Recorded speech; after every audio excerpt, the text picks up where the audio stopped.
नमस्कार। उर्मिला यादव हिंदी क्लासेस आपका हार्दिक अभिनंदन करता है। चलिए अभी हम करते हैं श्रुति सम भिन्नार्थक शब्द, यानी कि सुनने में देखने में एक जैसे लेकिन अर्थ होगा अलग अलग। पहला ये शब्द स्क्रीन पे है, अंगना। अंगना, देखिए अंगना क्या होता है? घर का आंगन जिसमें अनुस्वार लगा हुआ, माफी चाहूंगी, जिसमें चंद्र बिंदु लगा हुआ है। चंद्र बिंदु यानी कि अनुनासिक, उसका अर्थ होता है घर का आंगन। अंगना, अंगना जिसमें केवल अनुस्वार यानी कि बिंदी है, उसका अर्थ होता है स्त्री। तो देखिए चंद्र बिंदु और बिंदु यानी कि अनुस्वार अनुनासिक के लगने से ही अर्थ में परिवर्तन हो गया है।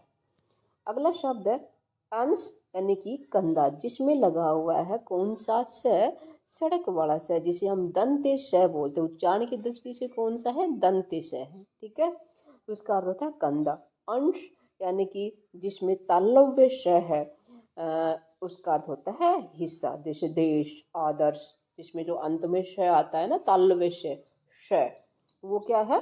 दंते, उसका अर्थ होता है हिस्सा। अगला शब्द है अक्ष और यक्ष। इन दोनों में क्या अंतर है? अक्ष का अर्थ होता है धुरी, पृथ्वी अपने अक्ष पर घूमती है, यानी कि धुरी, ठीक है। और यक्ष एक प्रकार के देव योनि है। अभी यक्ष क्या होते हैं इसको थोड़ा सा विस्तार से बता दूं। देखिए यक्ष, जिनका जो राजा कुबेर है, इनको अक्सर सागर, कुएं, नदियों का संरक्षक माना गया है।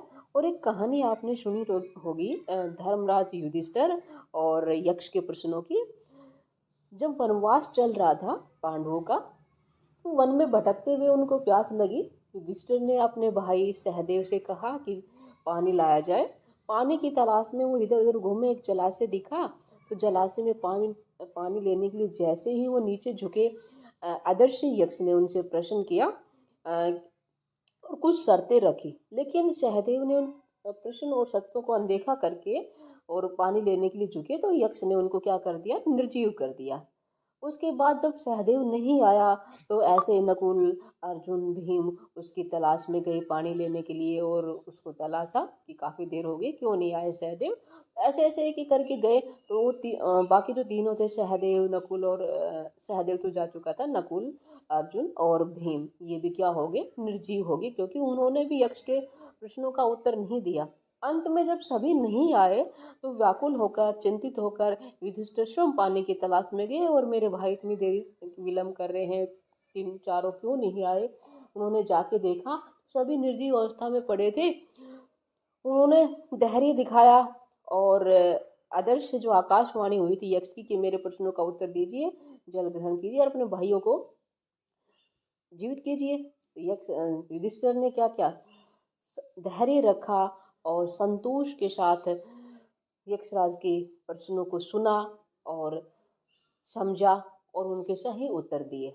यक्ष को संतुष्ट किया, तब यक्ष जी ने प्रसन्न होके और उनके भाइयों को जीवित कर दिया और साथ ही पानी पीने की अनुमति दी। तो ये थी क्या? यक्ष की कहानी, और यक्ष क्या होते हैं उसके विषय में आपको बताया। चलिए अब आगे देखते हैं, अगला क्या है। एक है अगम और दूसरा है आगम। अगम का अर्थ होता है दुर्लभ, अगम में, यानी कि जहाँ जाया ना जा सके, ठीक है। अगम में जहाँ जाया ना जा सके, दुर्लभ, जो जिसे प्राप्त करना बहुत कठिन हो। आगम, आगम का अर्थ होता है प्राप्ति और शास्त्र, ठीक है। चलिए आगे बढ़े। अचर और अनुचर। अचर न चलने वाला, और अनुचर क्या होता है? दास या फिर नौकर। दास कह सकते हो, नौकर कह सकते हो। और अचर का अर्थ होता है न चलने वाला। अगला है अणु और अनु। कुछ बच्चे अणु और अनु को एक ही समझ लेते हैं, लेकिन बेटा ये एक नहीं है।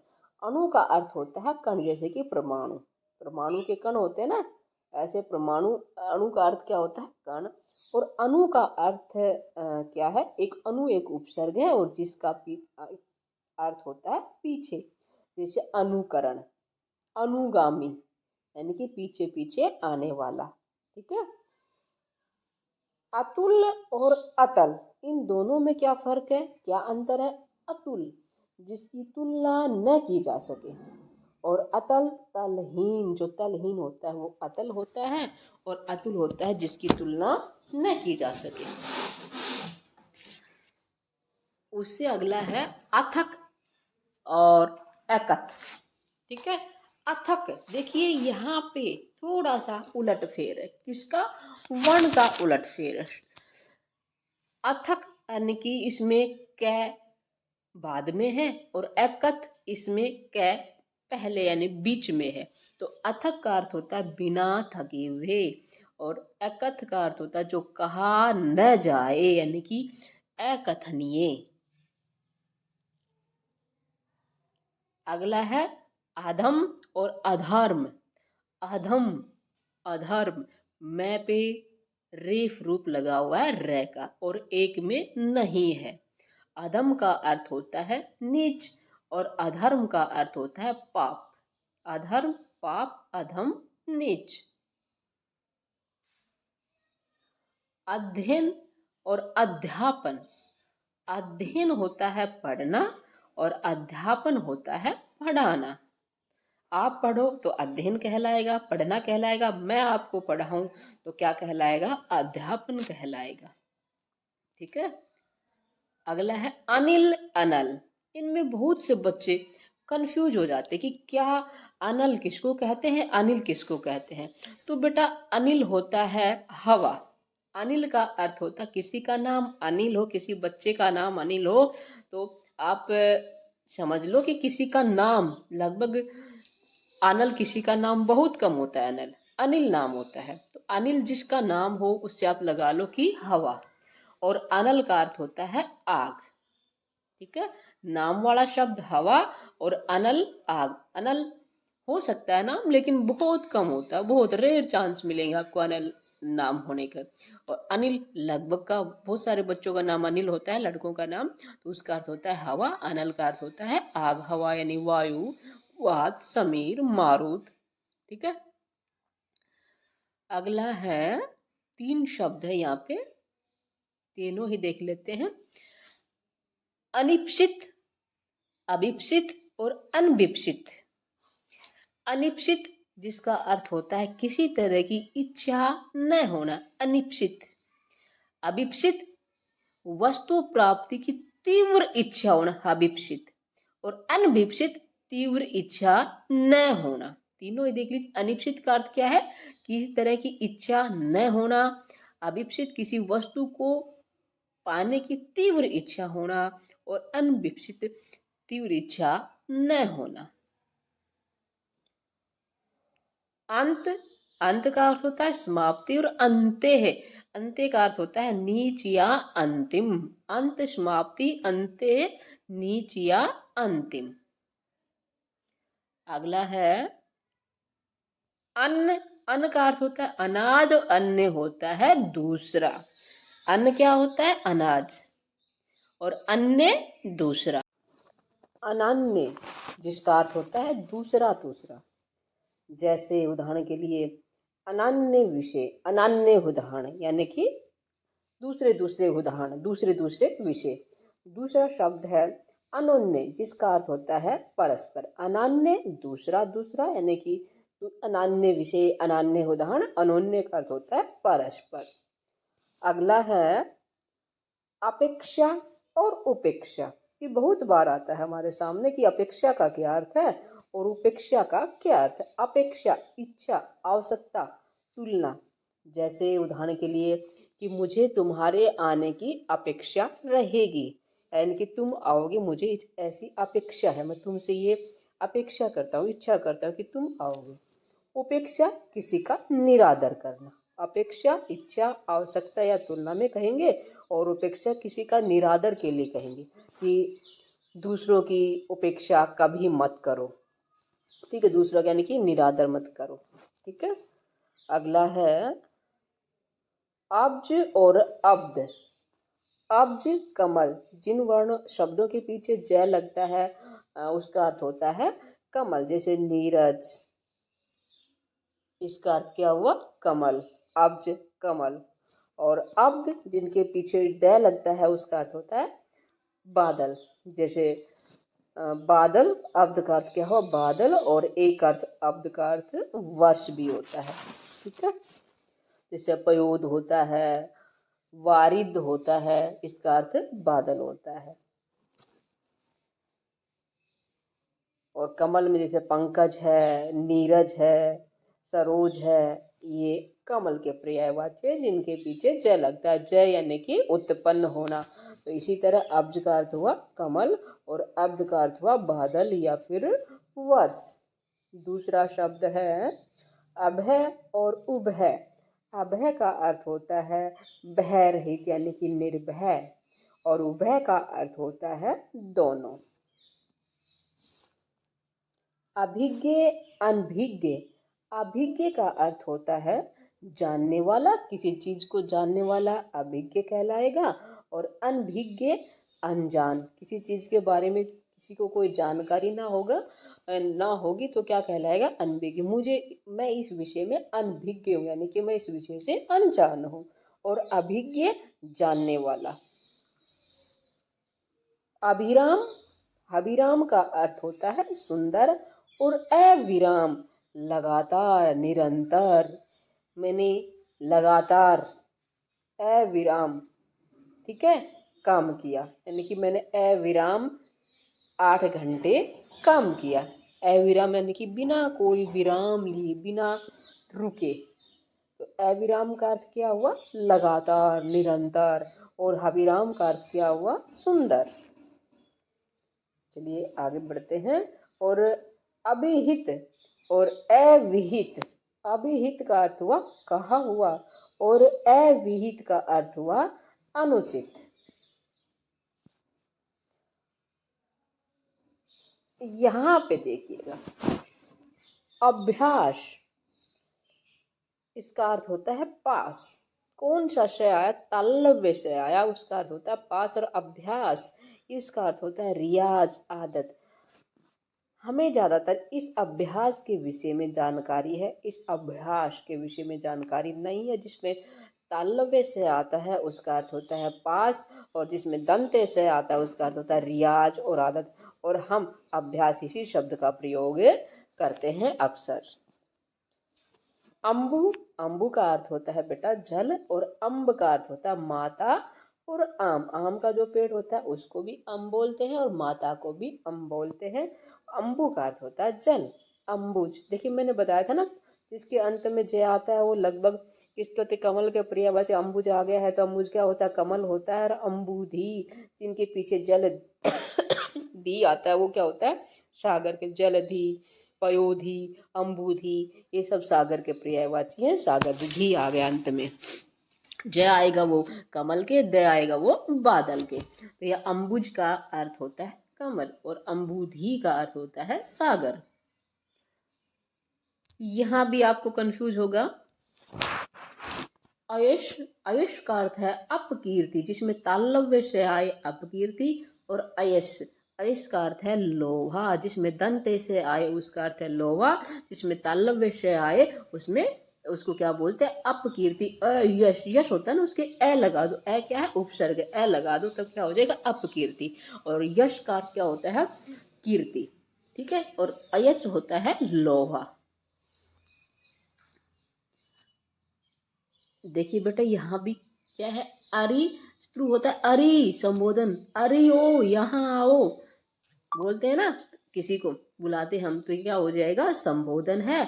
और अरि का अर्थ होता है स्त्रु, जिसमें री छोटी आता है, लघु आता है, उसका अर्थ होता है स्त्रु। और जिसमें री बड़ी आता है, दीर्घ आता है, उसका अर्थ होता है किसी को संबोधित करना, बुलाना। किसी को बुलाते हैं ना, अरि ओ इधर आना, तो उसके लिए क्या आएगा? अरि आएगा, बड़ी री आएगा। ऐसे ही अली है, अली सखी, जिसमें ली बड़ी है, दीर्घ है, वो सखी। और अली भौरा, भौरर, मधुप, सट। ठीक है, ये अली भौरा होगा, भौरा होगा, मधुप होगा, सट होगा। और अली सखी, ली क्या होगा? दीर्घ होगा, उसका अर्थ होता है सखी, सहेली। अवधि और अवधि, अवधि क्या है? काल, समय को बोलते हैं अवधि। भाषा के लिए है। तुलसीदास ने अपने जो काव्य है वो किस में लिखा है, अवधी भाषा में लिखा है, और कुछ ऋषि ने ब्रज भाषा में भी लिखा, यानी कि दोनों में अपनी लेखनी चलाई है। तो अवधि क्या है, भाषा है। जैसे जायसी की मलिक मोहम्मद जायसी की पद्मावत है ना, उन्होंने किस भाषा में लिखी है, अवधी भाषा में लिखी है। तो अवधी भाषा के लिए आए तो धी बड़ी दीर्घी आएगी, और एक अवधि आता है कमल सॉरी काल के लिए आता है या समय के लिए आता है, तो धी कैसी आती है, छोटी आती है। अवलंब और अविलंब। अवलंब का अर्थ होता है सहारा, किसी को सहारा देना, वो अवलंब होता है। अविलंब होता है शीघ्र, बिना विलंब किए, इसमें उपसर्ग है। अवलंब सहारा और अविलंब होता है शीघ्र। आसक्त, आसक्त, आसक्त, असमर्थ, शक्तिहीन, आसक्त, इसमें क्या होता है, विरक्ति। यहाँ भी स का फर्क, दंत स में विरक्ति, विरक्त, किसी चीज से विरक्त हो जाना, ठीक है, अशक्त हो जाना। अशक्त, असर्म, असमर्थ और शक्तिहीन, ठीक है। शक्त यानी कि समर्थ होना, शक्तिशाली होना, और अशक्त क्या हो जाएगा, असमर्थ, किसी काम को करने में समर्थ ना होना। अश्व घोड़ा, अश्व क्या होता है, घोड़ा होता है बेटा, अश्व घोड़ा। और अश्व पराया या धन, श का फर्क है, दंत से है और तालव्य से है। अश्म पत्थर होता है, और अश्म क्या होता है, पत्थर होता है। और आसन भोजन आसन, आसन भोजन, आसन बैठने की वस्तु, जो गलीचा वगैरह होता है उसको क्या बोलते हैं, आसन बोलते हैं। हम वैसे बैठते हैं, आसन लगा के बैठना, क्या उसको क्या बोलेंगे, बैठने की वस्तु। आसन लगा के बैठना यानी कि किसी ऐसी, जैसे चटाई हो गया या फिर गलीचा हो गया, उसको क्या बोलेंगे, आसन। और आसन भोजन। असित काला, असित क्या होता है, काला, और अशित भोथा, ठीक है। चलिए आगे बढ़े। आकर, खान, आकार, रूप। आकर होता है खान, और आकार क्या होता है, रूप होता है। आदि, आरंभ, आदि, आदि छोटी दी होता है, दीर्घ लघु ई होता है, उसका अर्थ होता है आरंभ या इत्यादि, कहते एटसेट्रा बोलते ना, वही आदि होता है। और आदि, अभ्यस्त, अभ्यास। और अदरक को भी आदि बोलते हैं, ठीक है, दीर्घ ई वाला अदरक होता है, या फिर अभ्यस्त या अभ्यास। आभरण, आभरण का अर्थ होता है बेटा गहना, और आमरण इसका अर्थ होता है मरण तक। आमरण, आ उपसर्ग, भरण में भी आ उपसर्ग। आभरण का अर्थ होता है गहना, और आमरण का होता है मरण तक। आयत, आयत होता है समकोण या समकोण चतुर्भुज, उसको बोलेंगे जिसकी चारों भुजाएं समकोण हो, बराबर हो, वो आयत होता है। और आयात, बाहर से आना। हमारा देश किसी वस्तु की दूसरे देशों से मंगाता है, उसको आयात बोलते हैं। और अपने यहाँ से कुछ बेचना वो दूसरे देशों में, वो क्या कहलाएगा, निर्यात कहलाएगा। तो आयात का अर्थ होता है बाहर से आना, और आयत का अर्थ होता है समकोण चतुर्भुज। आरती, विरक्ति या दुख। और आरती, धूप दीप दिखाना, भगवान की आरती करते हैं ना, तो वो आरती में दीर्घ ई आएगी, आरती, इसमें आरती, देखिए आरती, विरक्ति या दुख होता है। केवल ई का, लघु ई का, दीर्घ ई का फर्क है, ध्यान दीजिएगा इस पे, कि हम मात्राओं को जब लगाते हैं तो उसमें छोटे बड़े का, दीर्घ का, लघु का ध्यान रखना होता है, अन्यथा अर्थ में परिवर्तन हो जाता है। आर्त, आर्त का अर्थ होता है बेटा दुखी, और आर्दर गीला। यहाँ क्या है, आरती, ये रेफ रूप है, इसका अर्थ होता है दुख होता है। आरती इसका अर्थ होता है चीख। आवास, रहने का स्थान, आभास, झलक या संकेत, किसी कहते हैं कि मुझे आभास हुआ है, कोई संकेत मिला है, कोई झलक मिली है, तो आभास होता है। और आवास होता है रहने का स्थान। आस्तिक, ईश्वरवादी, और आस्तिक एक मुनि। देखिए आस्तिक तो ईश्वरवादी होता है, जिसपे ती लघु होती है, ई की मात्रा लघु होती है। और आस्तिक एक मुनि का नाम है, ठीक है।